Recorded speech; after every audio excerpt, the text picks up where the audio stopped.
They told me not to feel, not to love, just pull the trigger and walk away. But when I saw her, the woman I was sent to kill, I hesitated, and that single heartbeat of weakness destroyed everything I ever was. Subscribe to my YouTube channel, Mafia Hidden Dairy, for more dark love, betrayal, and revenge stories like this one. Manchester's quiet tonight, Marcus said, lighting a cigar by the hotel window. Perfect night for business. I leaned against the wall, arms crossed. You don't call it business. You call it cleanup, he smiled. Call it what you like, Lucas. The point is it pays. He slid a folder across the table. I didn't move. He knew I never touched anything until I knew what was inside. He pushed harder. You'll want to see this one. I opened it. One photograph. A woman. Late 20s. Sharp eyes. Blonde hair tied in a low knot.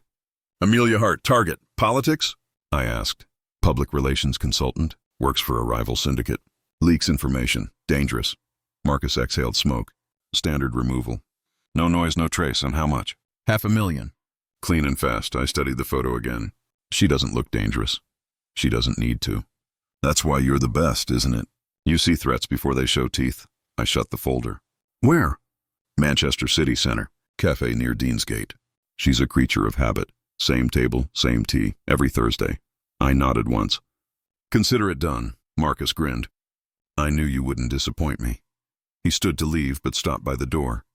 Lucas, he said softly, no mistakes this time. She's important.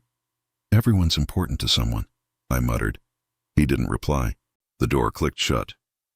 2 hours later, I sat across the street from Cafe Alora, a small place glowing with amber light. Through the glass, Amelia Hart sat alone, stirring her drink, eyes fixed on her phone. She didn't look like a threat. She looked tired, the scope pressed against my eye. One breath, one pull, that's all it ever took. But my finger didn't move. Instead, I whispered, Who are you really? A voice crackled through my earpiece. Marcus. Status? Visual contact. Waiting for the window. Window's open, Lucas. Do it. I said I'm waiting. He paused. Don't tell me you're getting soft. Just cautious. Don't confuse caution with conscience, he warned. We don't get paid for mercy. The line went dead. I disassembled the rifle and walked inside instead. The bell above the door chimed. She didn't notice me until I stood near the counter. The waitress smiled. What can I get you? Black coffee. No sugar. Amelia's gaze flicked toward me, just once. It was enough. Our eyes met. For a second, everything else disappeared. The noise, the hum of the espresso machine, the distant traffic. Just her and me. Then she looked away politely. You're new here, she said, voice calm, measured. First time, I replied, taking the seat opposite hers. Place looked quiet. It usually is. She offered a small smile. That's why I like it. Routine's dangerous, I said. Or comforting, she countered. Something about the way she said it made me forget the gun under my jacket. Her voice wasn't trembling. She wasn't afraid of me. She didn't even know she should be. You come here every Thursday, I said. She tilted her head. You've been watching me. Just a guess. Right, she said slowly. And what do you do, Mr. Gray, Lucas Gray. Nice to meet you, Mr. Gray, so what's your line of work? Security, I said without blinking. Freelance, interesting. You look more like someone who breaks things than protects them. Sometimes protection means breaking things first. She laughed softly. It was genuine, disarming. I didn't like that. I preferred fear.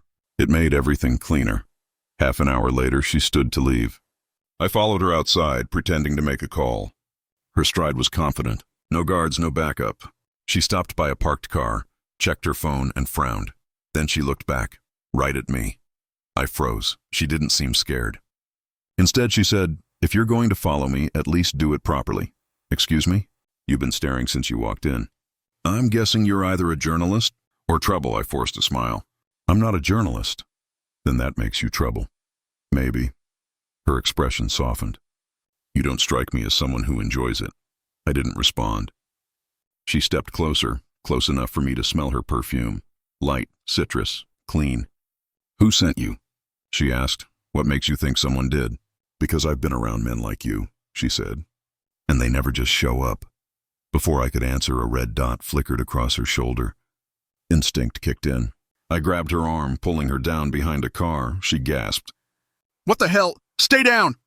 The dot danced across the glass window, shifting, landing squarely on me. Move! I barked. A single shot shattered the cafe window. Glass sprayed across the pavement.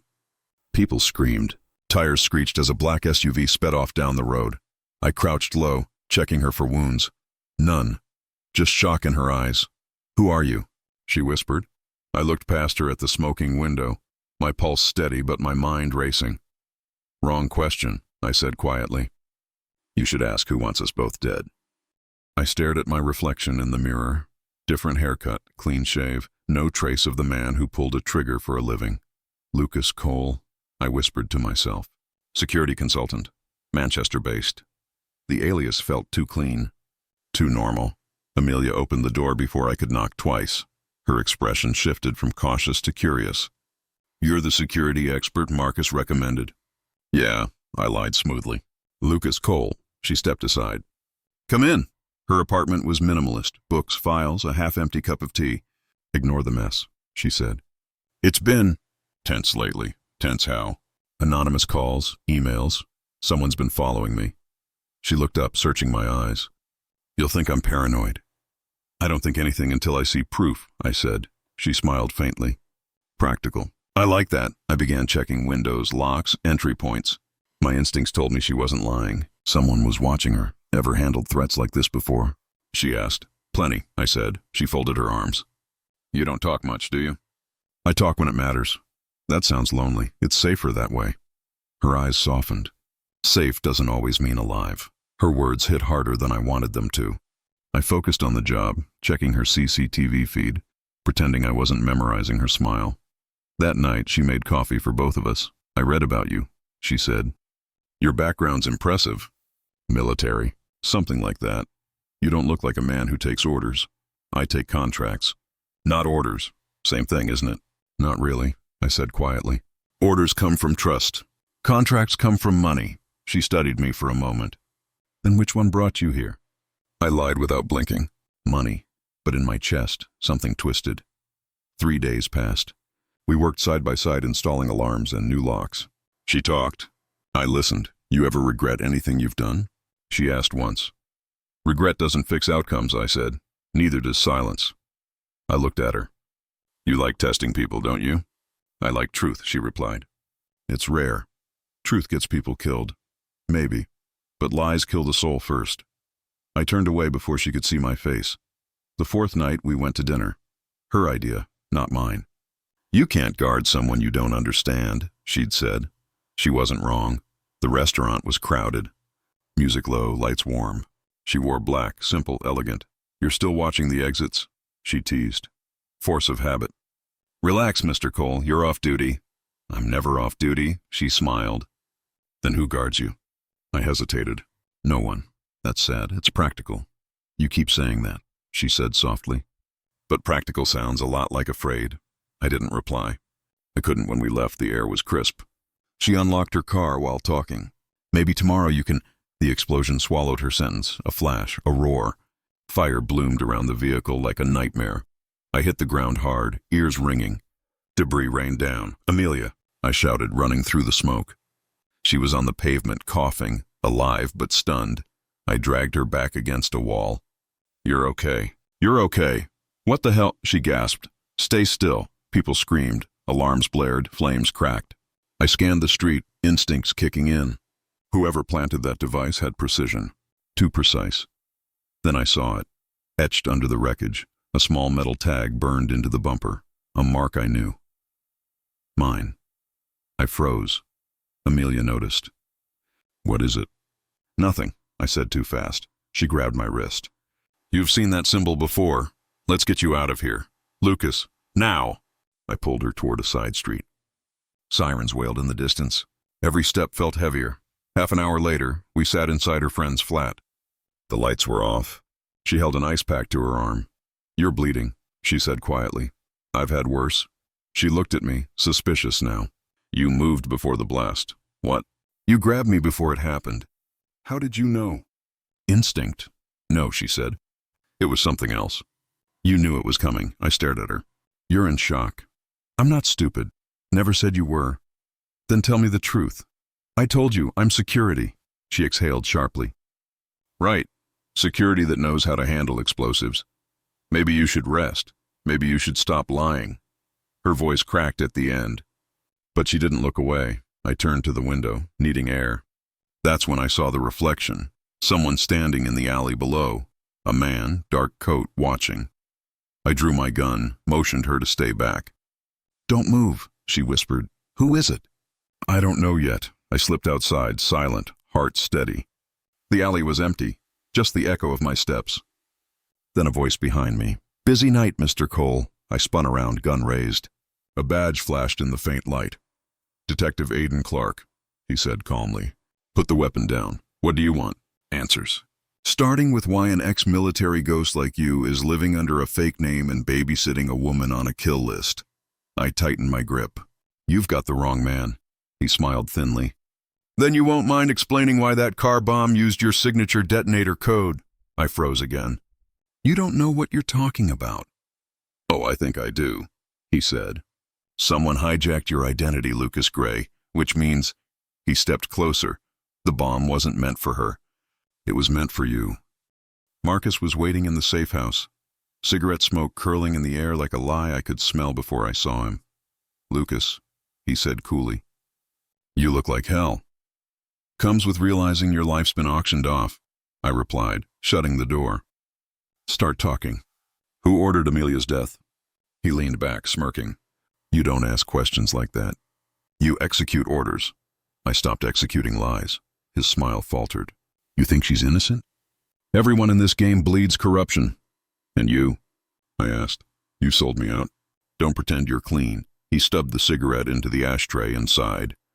You were always the sentimental one. You want the truth? The syndicate wanted her gone. She knows too much about their offshore pipelines, names, money trails, politicians. I handed them your file so they'd trust me. You handed them me, I said quietly. He shrugged. You were a tool, Lucas, efficient, predictable, lethal. Tools break. We replaced them. For a moment, silence cracked between us. My pulse didn't quicken. It froze. I'd killed for this man. Trusted him. You could have told me. I did you a favor, he said. You were losing your edge. Now you're awake again. I stepped closer. No, Marcus. I'm done, he chuckled low. You don't walk away. You disappear in a body bag. The phone on the table buzzed. Marcus answered it without breaking eye contact. Yes, he's here. Then a pause. His smirk returned. Perfect timing. I heard footsteps outside, familiar, rhythmic. My hand went to the holster. The door swung open. Lena Quinn walked in. Same sharp jawline, same deliberate calm. Hello, Gray. Lena. My voice came out colder than intended. Didn't expect you'd be working cleanup. She glanced at Marcus. You didn't tell him? Marcus smirked. He's about to find out. Lena's eyes flicked to me. The contract's changed. 2 targets, you and the girl. Marcus? I asked. He raised an eyebrow. Orders are orders. Lena pulled the slide on her pistol, but she didn't aim it. I didn't sign up for this. Marcus's tone hardened. You signed to obey. You know what happens if you don't. Funny, I said. That's exactly what I told myself before I stopped obeying. Marcus's hand twitched toward his gun. I shot first. 1 bullet through the glass lamp, shattering light, forcing him back. He dove behind the desk. Lena fired once, not at me but at the wall near Marcus's head. Enough! She snapped. I moved in fast, disarmed Marcus, and pinned him against the desk. His eyes flashed with anger, not fear. You don't scare me, Lucas, he hissed. You never did. I pressed the gun to his chest. No, but you'll remember me. Lena's voice cut through. Stop. Killing him won't fix this. You think the syndicate doesn't have backups? He's already replaced. I looked at her. She wasn't lying. Her hands trembled, not from fear, but from something buried deeper. Marcus spat blood and laughed. You two deserve each other. Broken souls pretending to play hero. I hit him once, not to kill, just to silence him. Then I turned to Lena. Why help me? Her jaw clenched. Because he killed my sister. That stopped me cold. Your sister? She nodded. Years ago. He sent me on a mission that wasn't sanctioned. She got caught in the crossfire. Marcus covered it up, told me it was an accident.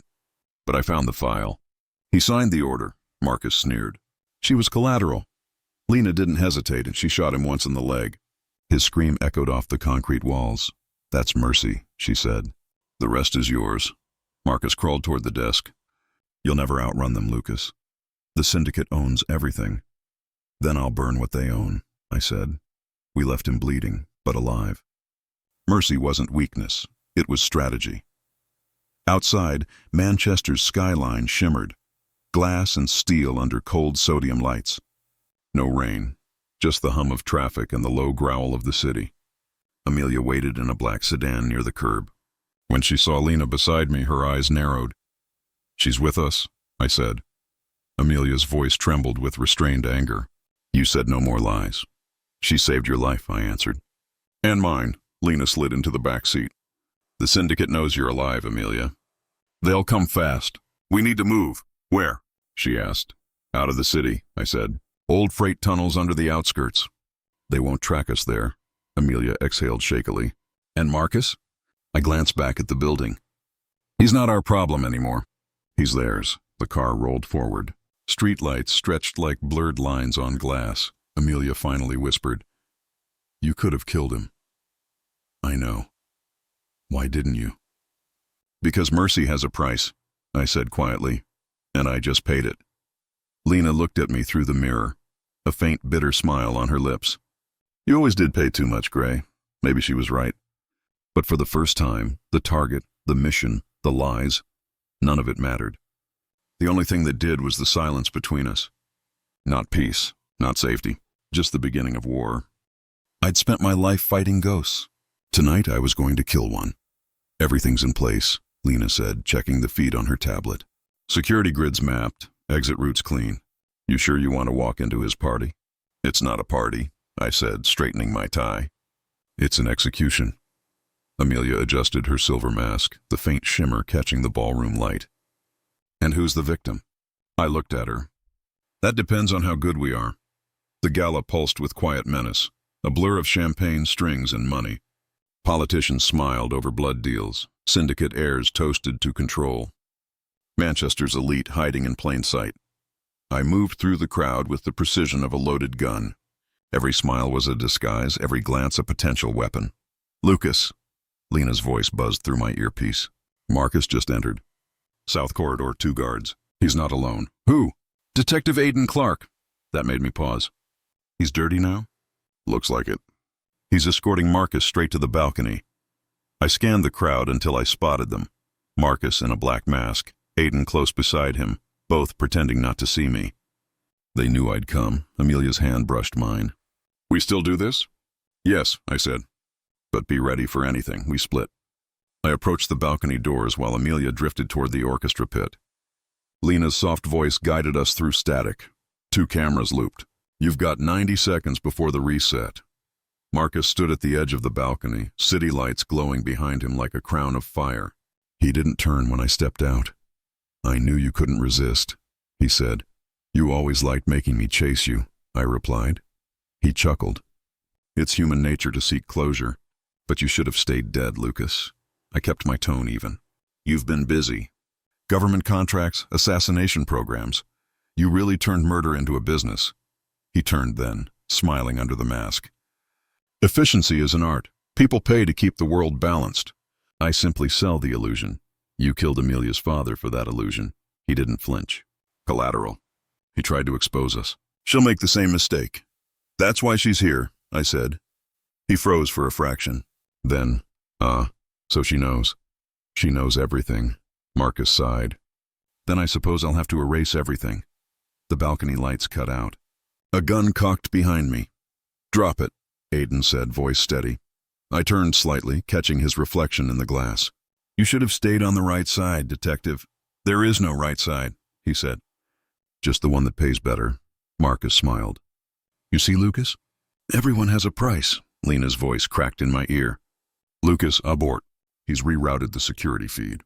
We're compromised." "Too late," I whispered. I dove sideways as the first shot split the silence. Aiden fired, missed.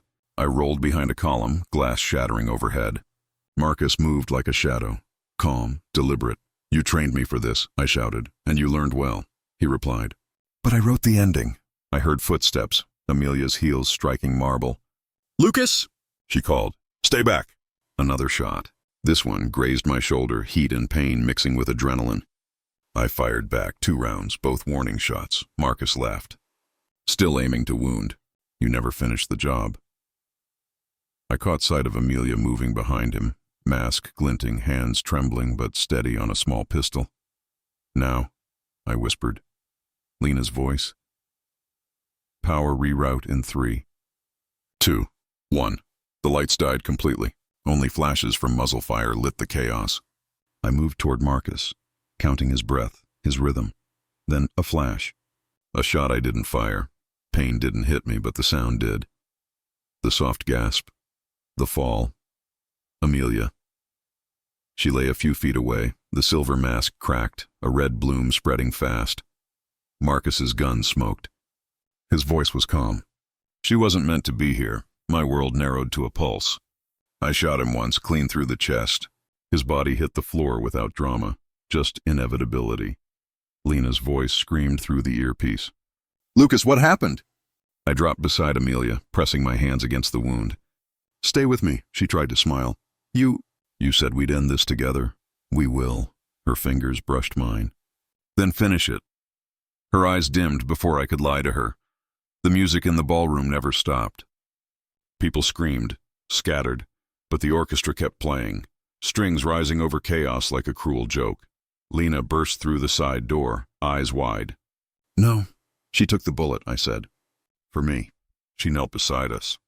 We have to go, Lucas, now. The syndicate will bury this. I stared at Marcus's body. Not if I bury them first. She grabbed my arm. Revenge won't bring her back. It's not revenge, I said, standing. It's balance. We slipped into the service corridor, alarms echoing behind us. The mask felt heavy in my hand, a symbol of every false face I'd ever worn. Lena asked, where do we start? I looked back at the ballroom, now burning with flickers of red emergency light. With whoever gave the order, I said. Marcus was just a messenger. Someone higher wanted me dead, she nodded grimly. Then let's send a message back. As we vanished into the steel stairwell, I could still hear Amelia's voice, soft, defiant. Alive in the echo, her mercy had saved me once. Her death had rewritten everything. Amelia's blood was still warm on my hands when her lips moved. Now you know what love costs, she whispered. Then her eyes lost their light. I didn't speak. There was nothing left to say. Lena's voice cracked through my earpiece. Lucas Marcus is gone. He slipped through service tunnels. We have to move. No, I said quietly. I finished this tonight. She hesitated. You're bleeding. You can barely... I'm fine. Don't do this alone. I was born alone. The line went dead. By dawn, Manchester was behind me. The train to London felt like a coffin. Silent, cold, and necessary. Every sound reminded me of Amelia's voice. Every reflection in the window looked like Marcus's smirk. I arrived at dusk, found him exactly where I knew he'd be, the rooftop of the old syndicate headquarters overlooking the Thames. He always liked grand exits. He was waiting, cigarette in hand, suit perfect as ever. You never could let go, could you? I stepped closer. You took everything from me. He exhaled smoke, calm as death. No, Lucas, I gave you purpose. Without me, you're nothing but a weapon looking for a trigger. You sold my name. You killed Amelia's father. You turned her into bait, he smiled faintly. You turned her into weakness. I pulled my gun. Say her name again.